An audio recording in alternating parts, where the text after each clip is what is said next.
अभी तक हमने हमारे अनिल भैया से बहुत ही बढ़िया ज्ञान सुना, भक्ति उपजे का अंग इस विषय पर,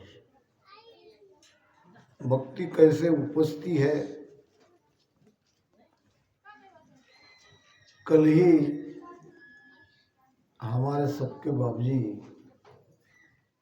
मोक्षवासी मंगीराम जी बापू परम धाम पधार गए। आइए मंगल का गायन करेंगे और फिर शाम को तो सत्संग होगी ही।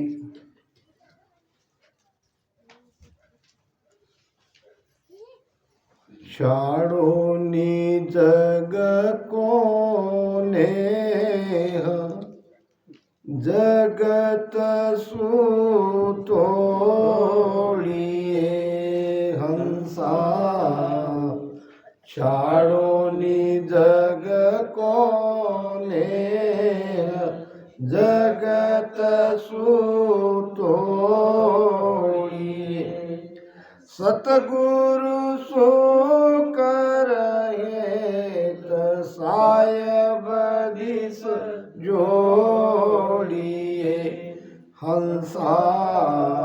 सतगुरु सो करहे सायब दिस जोड़िए। महाराज फरमाते हैं,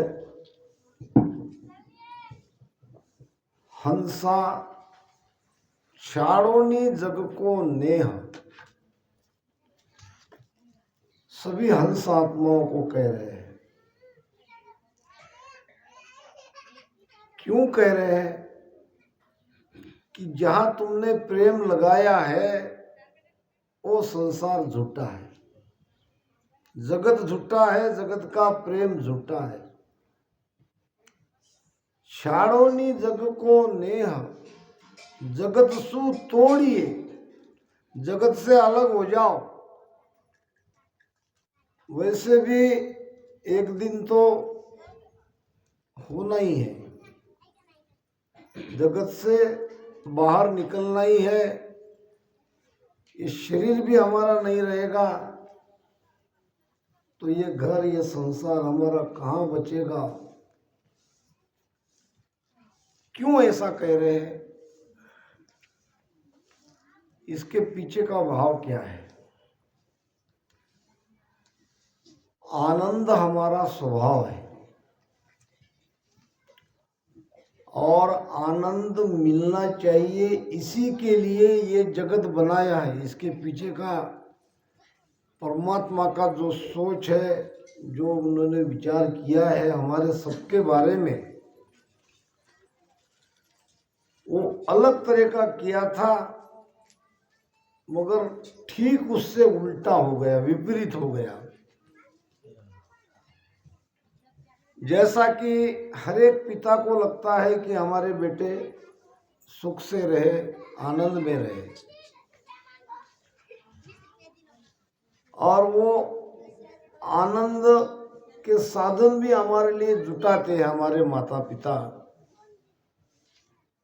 उसी प्रकार ये हंस आत्मा का पिता परमात्मा। हम सभी आत्माएं परमात्मा में थी।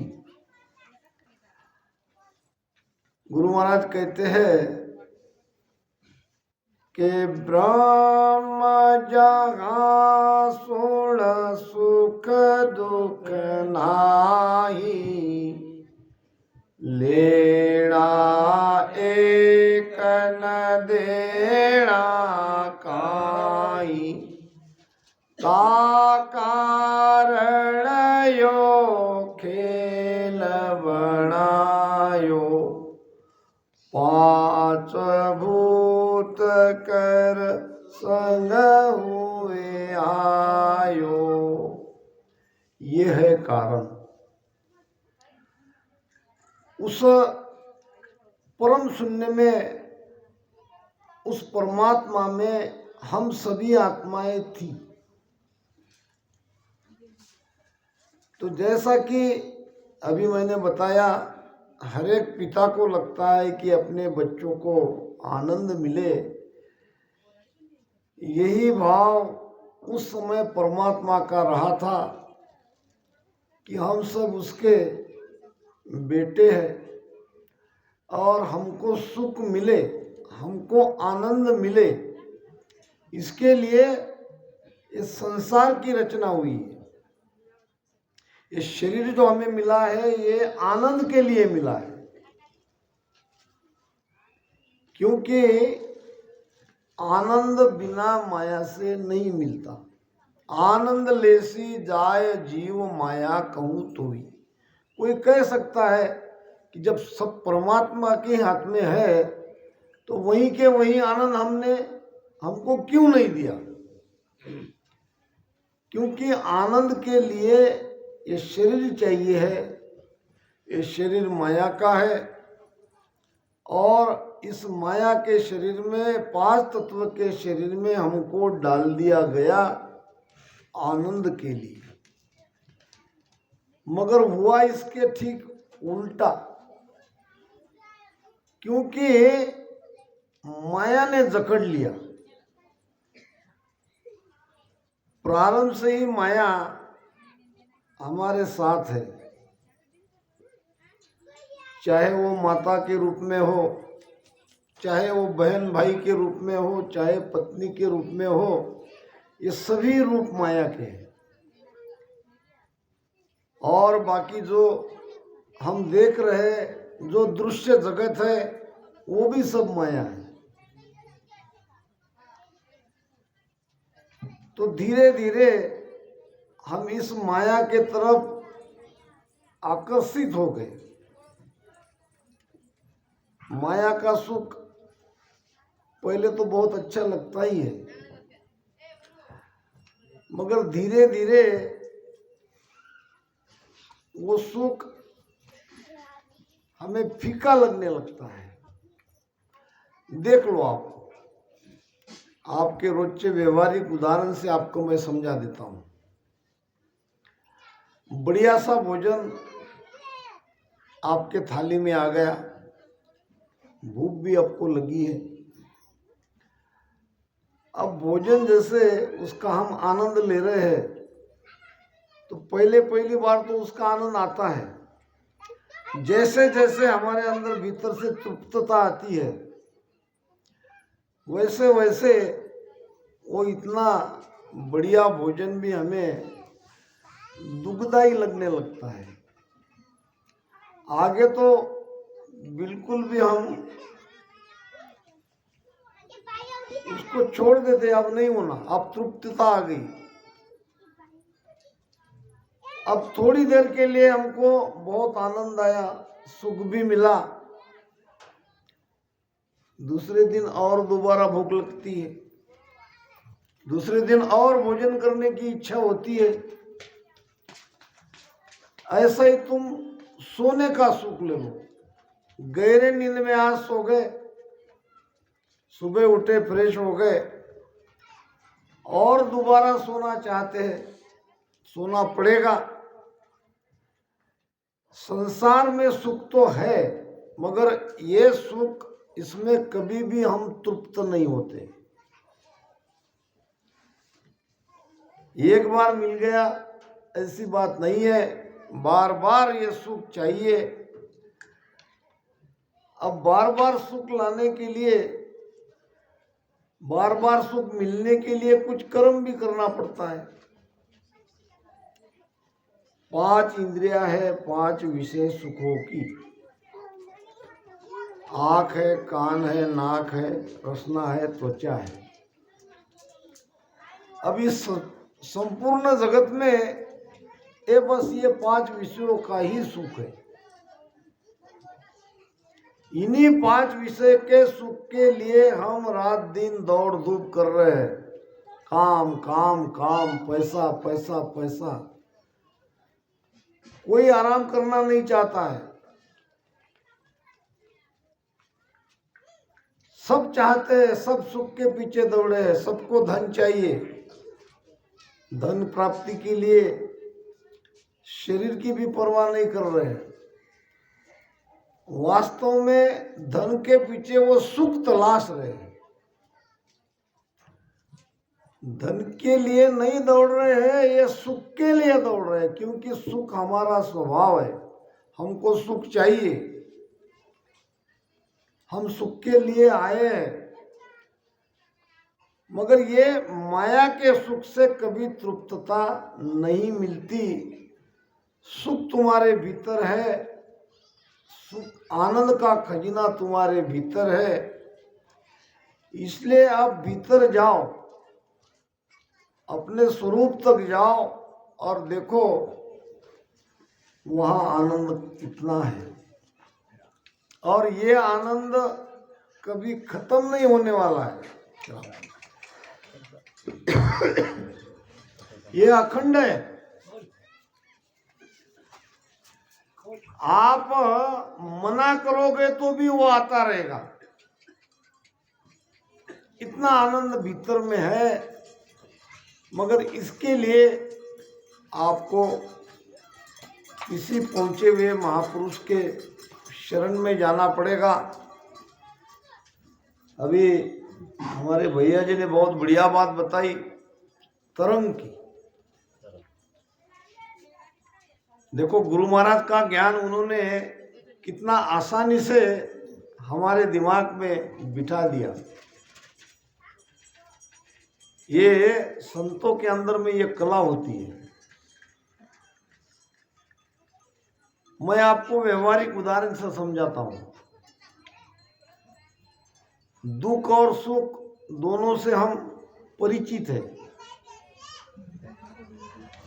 और जैसा जिसका संग करोगे वो गुण हमारे अंदर भीतर आ ही जाएगा। कबीर साहब कहते, कामी का गुरु कामिनी, लोभी का गुरु दाम।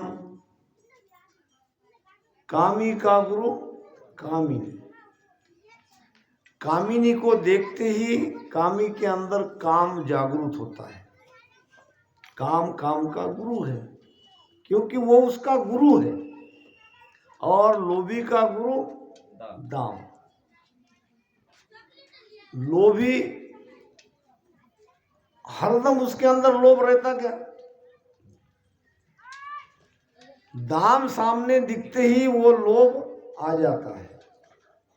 इसी प्रकार तरंग की बात हो रही है। कहीं किसी की मौत हो गई, मृत्यु हो गई, परिवार वाले रिश्तेदार आजू बाजू के सब आते हैं, परिवार वाले रोते हैं, तो उनको रोते हुए देखकर वहाँ बैठे हुए और लोग हैं जिसकी मृत्यु हुई है उसके कोई रिश्ता नहीं है, मगर वो वहाँ पे एक स्थिति ऐसी बन गई है कि वहाँ बैठने वाले के आंखों में भी आंसू निकल ही जाते हैं, क्योंकि ये संगत का गुण है। ये क्या है? संगत का गुण है और तरंग का गुण है। वहाँ वैसी तरंगे है, और वो तरंगे में हम बैठे हैं तो किसी की आंखों से आंसू निकलेंगे, किसी को भीतर में दुख होगा, कोई वहां आपको खुश नहीं दिखेगा। ऐसे ही किसी संत महापुरुष के संग में हम जाएंगे, उनकी सत्संग करेंगे, उनका ज्ञान सुनेंगे या उनके पास बैठेंगे, तो भी ये ऊर्जा की तरंग आपको उनकी तरफ आकर्षित किए बिना नहीं रह सकती। महाराज कहते हैं, सादा संग ज्ञान सुन लीजे, इमृत नाम निसो दिन पीजे। साधा यानी क्या? साधु के दो अर्थ होते हैं। एक तो स्वयं साधना कर रहा है, वो भी साधु है, वो भी साध है। दूसरा जिसने साध लिया, जिसने भीतर के परमात्मा को पा लिया, अगर सौभाग्य से ऐसे महापुरुष की सत्संग मिलती है तो आपको वो नाम रूपी अमृत रात दिन पीने को मिलता है। आपकी सुरती जो संसार में लगी थी वो संसार से हटकर, भौतिक सुखों से हटकर भीतर के परम सुखों में लग जाती है। और ऐसे महापुरुष ये कृपा कर देते हैं। महाराज कहते हैं,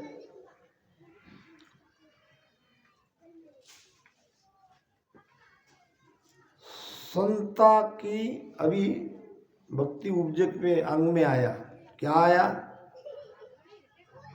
संता की संगत करे यूं त्यों करके आय, वागुण सुख राम के भक्ति उपजे आय।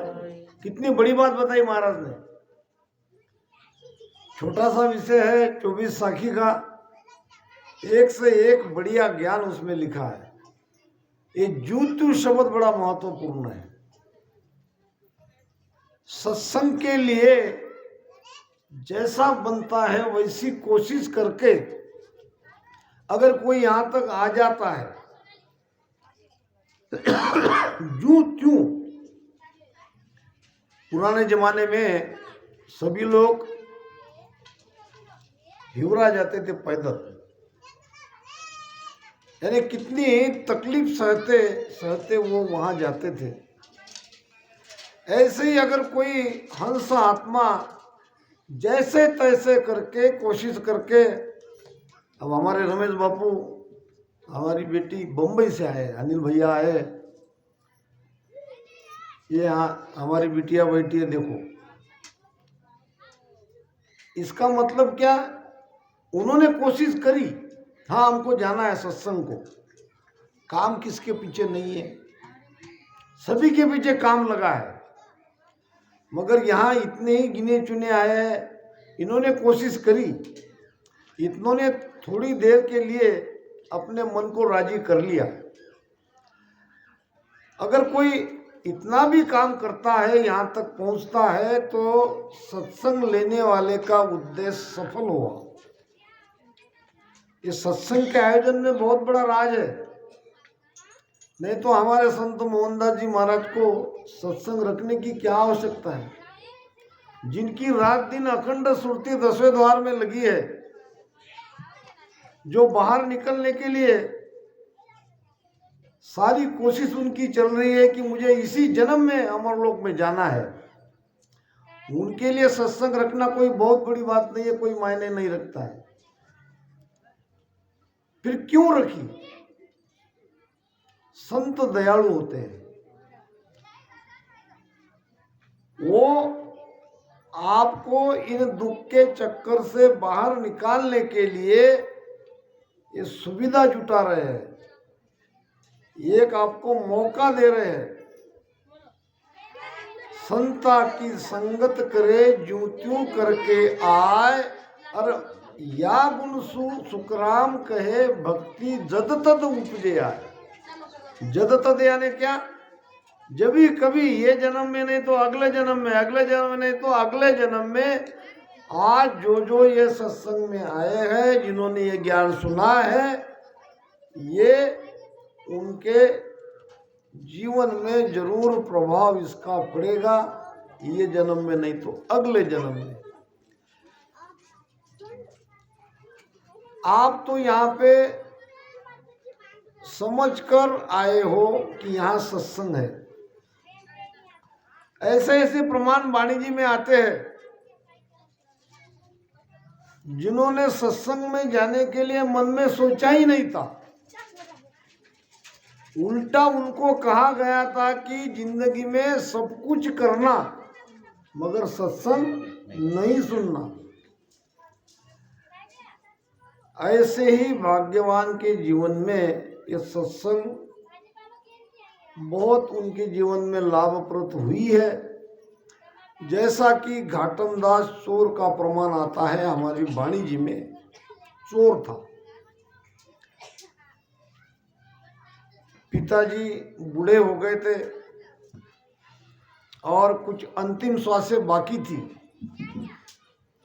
अपने बेटे को बुला लिया पास में और कहा, बेटा अब मुझे नहीं लगता कि मैं अब कुछ बहुत दिन यहाँ जीवित रहूँगा, कुछ गिनी चुनी श्वासें मेरे पास बची है। ध्यान से मेरी एक बात आप सबको सुनना है। सब नज़दीक नज़दीक आओ। और पिताजी ने कहा कि हम चोर हैं, हमारा चोरी करना धंधा है और आप भी मेरे जाने के बाद चोरी ही करोगे। आइए, तो आप कभी भूल से भी सत्संग सुनने के लिए नहीं जाना, क्योंकि क्या पता कोई ज्ञान ऐसा आपको लग जाए, आप चोरी करना छोड़ दो। अब चोरी करना छोड़ दोगे तो खाओगे क्या, भूखे रहोगे। तो ये संतों का ज्ञान आपके लिए खतरा है। संतों का ज्ञान जीवों का उद्धार करने वाला है, मगर वो कह रहे हैं कि ये तुम्हारे लिए बहुत ही बड़ा खतरा है। सब कुछ करना, सत्संग नहीं सुनना। और यहां तक कहा, अगर भूल चूक से कभी ऐसा मौका जीवन में आ जाए, यहाँ हो भूल चूक से रास्ता वहीं रहो और सत्संग वहां हो रही है, तो सत्संग के एक शब्द भी कान पे नहीं आना चाहिए। उस समय दोनों कान में उंगली डाल के वहां से निकल जाना, मगर उनके एक वचन भी नहीं सुनना। इतना कहते ही पिताजी ने आंख मींच ली, प्राण निकल गए। अब उसमें एक घाटम दास नाम का बेटा था, उनका चोर था। अब चोरी करने के लिए जा रहा, संयोग से एक जगह सत्संग चल रही और सत्संग की आवाज कान पे आते ही उसने दोनों कान में उंगलियां डाल दिया। ऐसा ऐसा चल रहा, क्योंकि पिताजी ने कहा है नहीं सुनना। मगर अब कहते हैं ना कि जिसका भाग जागृत होता है उसके लिए वो समय आ ही जाता है। ऐसे कान में उंगलियां डाल के आगे चला तो आगे उसको चुभ गया एक कांटा बबूल का, बड़ा गहरा अंदर चला गया। अब कांटा निकालने के लिए मजबूरन उसको कान में की उंगलियां कान में से निकाल के कांटा को निकालना पड़ा। इतनी ही देर में वहां जो सत्संग चल रही थी, सत्संग का कुछ ज्ञान उनके कान पर आ ही गया।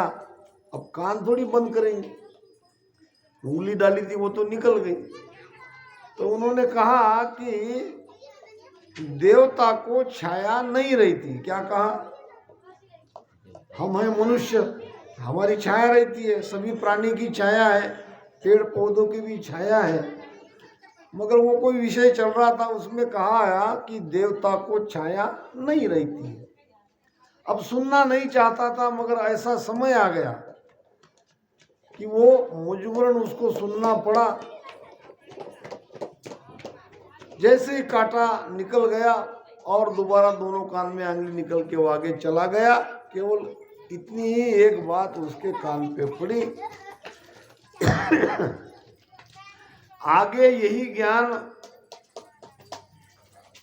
उनकी जान बचा ली। इसी ज्ञान के कारण उनकी जान बची, क्योंकि राजा का खजाना उन्होंने लूटा। राजा ने इधर उधर से अपने गुप्तहेर भेजे, सिपाही को भेजे, चोर मिल नहीं रहा था। फिर प्रलोभन बताया कि जो कोई मेरे खजीने को लूटने वाले का पता और वो माल मिला देगा उसको मुंह मांगा इनाम। एक स्त्री थी, उसने कहा महाराज इनाम तैयार रखो,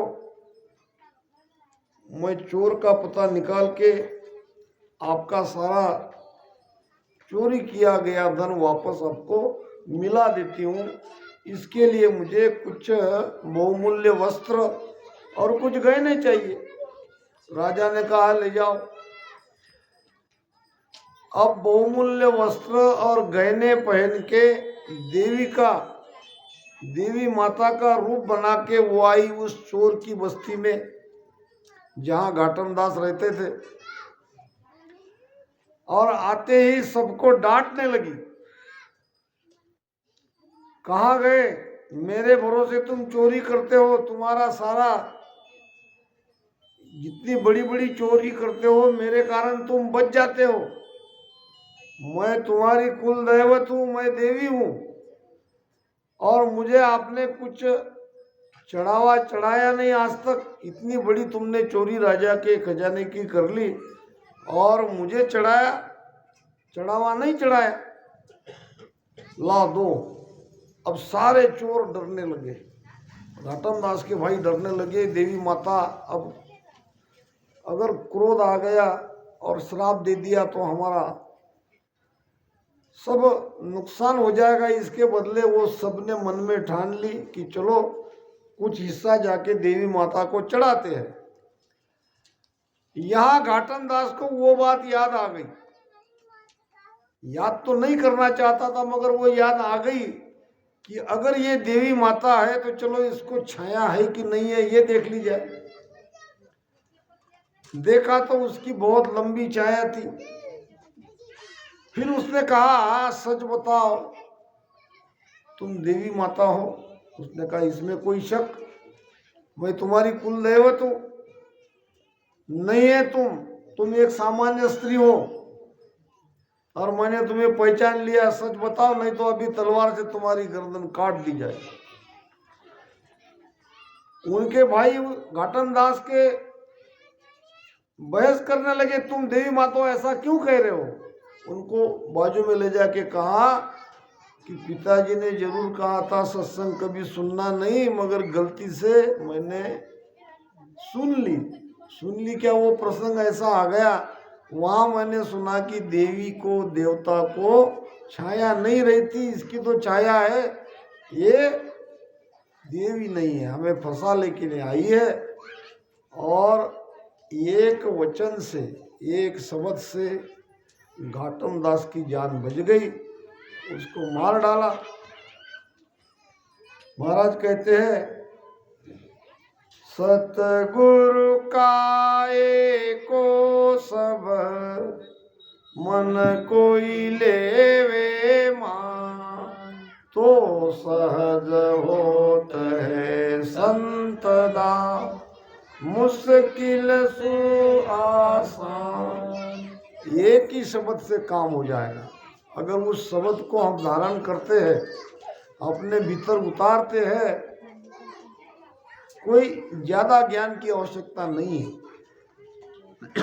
समझना है तो महाराज कहते हैं हंसा छाड़ो नी जग को नेह, नेह नाम प्रेम। संसार से प्रेम मत करो, ये संसार झूठा है। और कहाँ प्रेम करो? सतगुरु सु कर हेत साहेब दिस जोड़िए। इस मन को संसार से हटाओ और सदगुरु के शरण में लगाओ। सदगुरु क्या करेंगे? सदगुरु आपके मन को, आपकी सुरती को शब्द के साथ जोड़ देंगे, सुरती शब्द का मिलान कर देंगे और सुरती शब्द के आधार से सुमिरन करते करते आप परमात्मा के देश में चले जाओगे, जहाँ परम आनंद है। जिसके लिए हमें ये शरीर मिला है वो उद्देश्य तब आपका, हमारा सबका सफल होगा। इसलिए अब समय भी अभी ज़्यादा हो गया, यहीं पर वाणी महाराज को यहाँ विश्राम देना पड़ेगा, क्योंकि बहुत ही बढ़िया तरीके से हमारे भैया ने हमको ज्ञान दिया। अब हाँ हाँ